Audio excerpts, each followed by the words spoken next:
Now on 12 News, the historic interstate shutdown. We're watching I-10 at the Sabine River. Traffic coming from Louisiana shut down as floodwaters continue to rise. Plus, under the gun and underwater, a flood victim in Deweyville with deep ties to that community describes the devastation of the wave of water. And laboring in loss, a group of flood victims evacuated from Deweyville who have joined the effort to help the victims of Orange. Live from Southeast Texas, 12 News at 5 starts now. Just in tonight, flood damage throughout Southeast Texas that is so severe, Governor Greg Abbott is coming here to Southeast Texas to survey the area. Abbott expected to hold a press conference tomorrow afternoon, and 12 News will be covering it live on air on our website also and on social media. Welcome to 12 News tonight. I'm Kevin Steele. Erica's off this evening.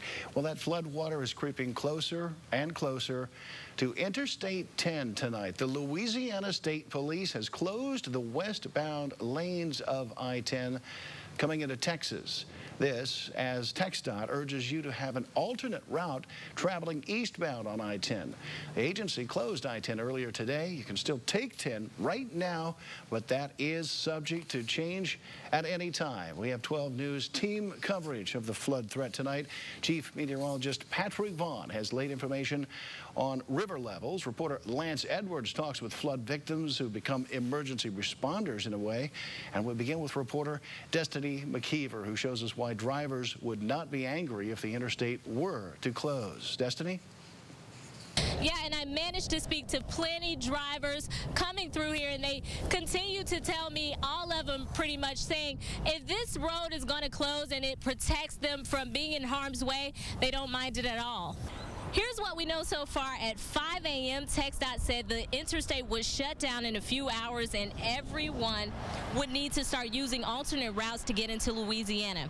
Then at 6 a.m., Orange County Emergency Management sent out a press release saying sometime after 7, Interstate 10 is expected to be closed. Of course, still a very fluid situation. We're getting updates on this continuously, so you can follow us on our website, 12newsnow.com. Reporting in Orange, I'm Destiny McKeever, 12 News. Now, if Interstate 10 eastbound closes, there are some suggested alternate routes to get to Louisiana, but you're not going to like them.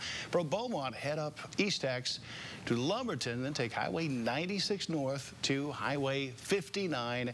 Take that northbound to Interstate 20 in Marshall. That's the official route to Louisiana.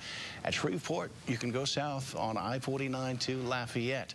If you're in Orange County, take Highway 62 north to Highway 96 in Buna. Well, Chief Meteorologist Patrick Vaughn gives us an update now on the all-important river levels and what they mean for where flooding is going to be hurting us. Patrick? Well, the surge is now moving on down towards Orange as we speak. It is right at Deweyville. Currently, they're at 33.2 feet. It will crest coming up this evening, and it is in the process of cresting at 33.5 feet. Orange, the gauge has failed. They're out trying to fix that gauge. Still expecting a crest coming up tomorrow evening. Another foot, just over a foot, expected to increase over towards Orange. As you can see, a lot of the bayous and rivers coming on down at Evadale, the Natchez River coming on down. Saltwater barrier on the Natchez at 9.7 feet, and Cal Bayou at Mauriceville currently at 18.1, expected to crest, a flat crest at 19.3 feet coming up on Sunday.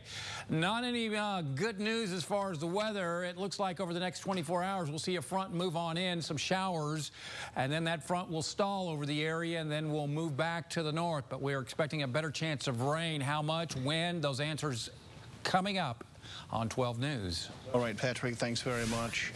A lot of you in Newton County not very happy with Sabine River Authority because of the severe flooding. Tonight, we are answering your questions, asking the Sabine River Authority why the water was not lowered before last week's heavy rainfall. Well, a spokesperson for the Sabine River Authority says the SRA has guidelines it has to follow, and those can't be altered based on forecasted weather.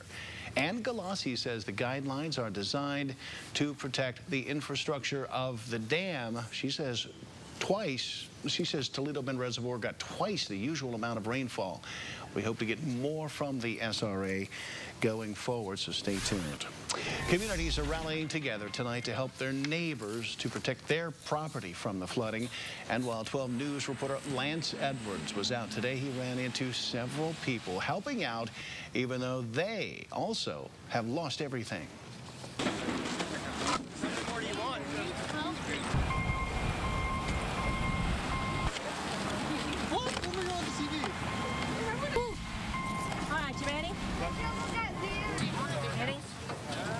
We hope to have that full report coming up in just a bit. Now, if you're looking for ways to help flood victims in the area, you can find information about how to do so on our website.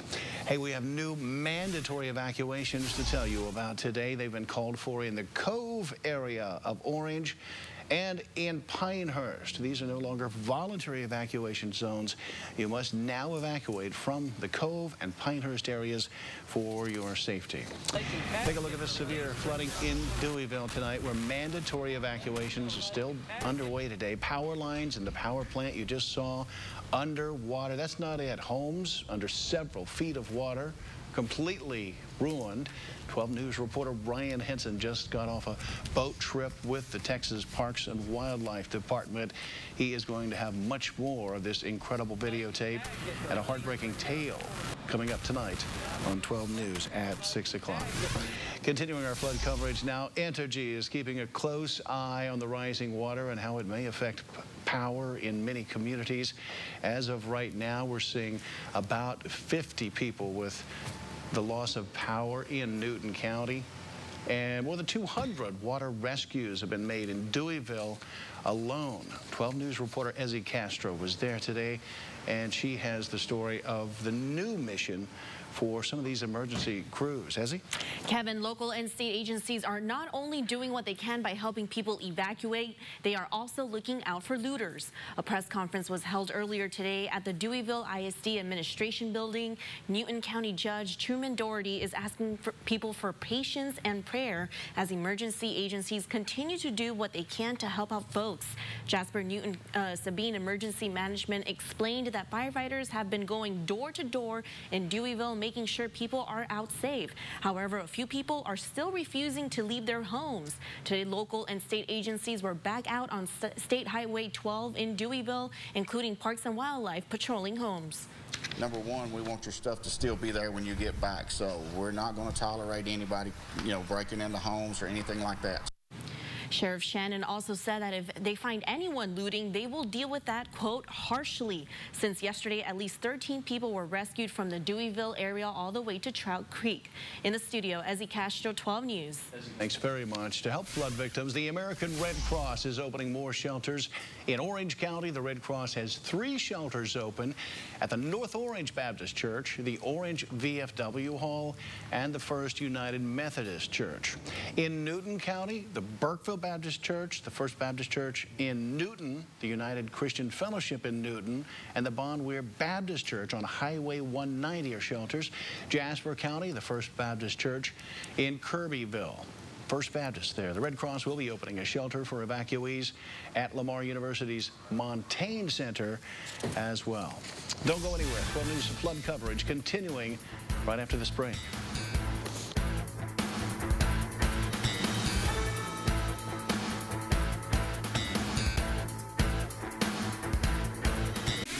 Now to those Deweyville evacuees joining together to help out others in need down south in Orange County. 12 News reporter Lance Edwards has that. I mean, it's just seeing the hands and feet of Jesus everywhere you look. The bulldozer operator, the sandbag tire, even the shovelers and holders, all with one thing in common. When we flooded in Deweyville, I mean, we moved out. People were amazing to come and help and assist. All victims of Deweyville's floods, all willing to make sure their neighbors don't suffer like they had to. That their whole town is underwater, but they figured they can't do anything more for their houses. They're going to come out and help other people. Their inspiration, the volunteers around them. Their goal, to provide as many sandbags as they can all to keep the floodwaters out of the homes of their friends in Little Cypress and Orange. You don't have to have a shovel. You don't have to have sandbags. You only have to have a willing and open heart. But you do what you can do. Instead of just sitting around doing nothing, you come and you help and you assist. In Little Cypress, Lance Edwards, 12 News. And then this story of human interest. If you're looking for ways to help flood victims in the area, by the way, you can find information on our website. And please go to 12newsnow.com to do that. But this, a Deweyville elementary teacher of more than 20 years. She says the floodwaters have taken her whole life. She says floodwaters first took her home and now her classroom. The Deweyville native says the hardest part of seeing her hometown flooded is knowing when it dries out, it will never be the same again. We have more on her story coming up on 12 News at 6 o'clock. High water closing several roadways throughout southeast Texas. The big one, of course, that everyone needs to know about. TxDOT urging everyone to plan for a closure of Interstate 10 at the Louisiana border. There are several road closures in Newton County as well, including State Highways 63 and State Highway 23. For a complete list of road closures and conditions, go back to our website. Stalled front over our area tomorrow. And guess what that means? Your forecast just ahead on 12 News. Flood coverage continues after this break.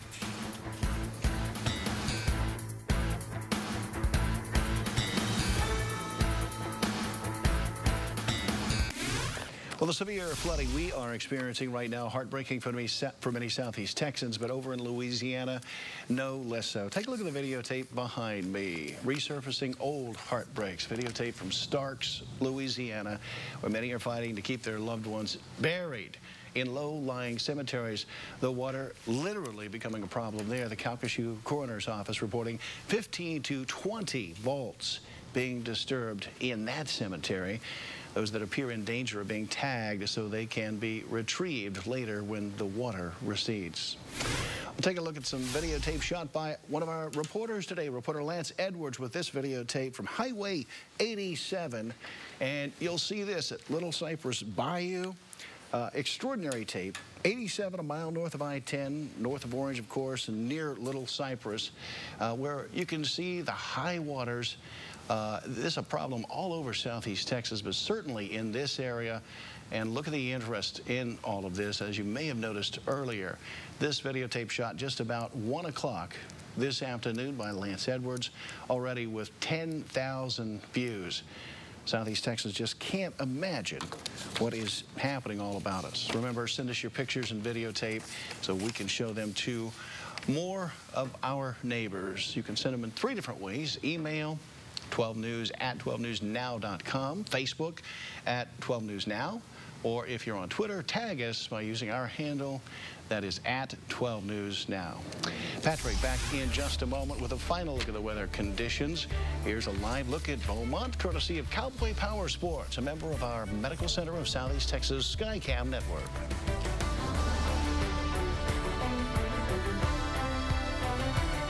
Stay with us minute by minute. We'll have the very latest on I-10 and on the flooding. Coming up at 6, much more news on the flooding over in South Newton County and in Orange County. And again, we'll keep an eye on I-10. Status could change at any time. Be sure to join us then at 6 o'clock.